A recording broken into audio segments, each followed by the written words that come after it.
qaar ka mid ah xildhibaanadii ka soo baxay ruusiyaasideedka rays ayaa maanta si rasmi ah ugu soo digaragtay kuna soo biiray xisbiga talada Somaliland haya ee kulmiye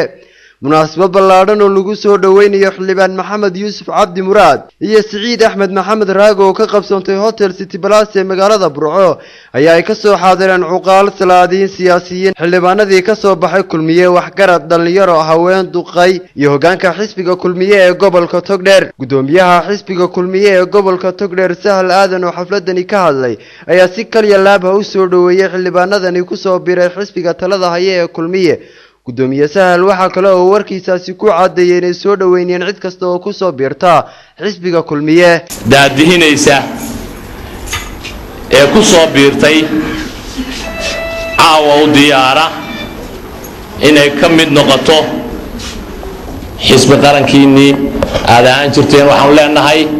soo dhawaada walaalayaal xildhibaan Nuux Maxamed Xuseen Muwarig Yuusuf Cilmi Bidhi Cabdiraxmaan Xasan Xaaji Nuur Laki oo ka mid ah xildhibaanadii ka soo baxay kulmiye ayaa hadallo soo dhaweyn ah ku qaabilay walaalahoodan ay bahwadaagta kulmiye noqdeen Ustaad Maxamed Yuusuf Cabdi Muraad iyo Saciid Axmed Raage ayaa iyaguna si faahfaahsan u soo bandhigay sababaha keenay inay ku soo biiraan xisbiga talada Somaliland haya ee kulmiye waxaana ay si rasmi ah madashan ugu cadeeyeen inay maanta ka tirsan yihiin kuna soo biireen xisbiga kulmiye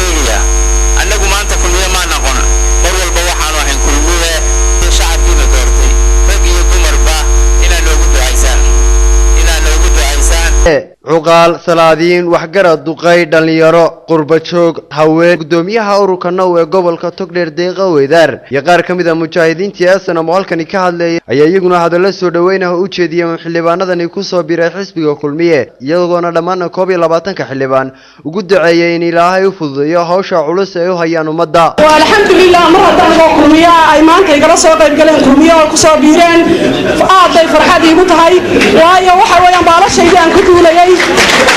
xildhibaanadan iyo taageerayaashani maanta ku soo biiray xisbiga talada Somaliland haya ee kulmiye ayaa hordhac u ah siyaasiyiin xildhibaano iyo taageerayaal la naawilayo inay muddooyinka soo socdaan ku soo biiri doonaan xisbiga talada Somaliland haya ee kulmiye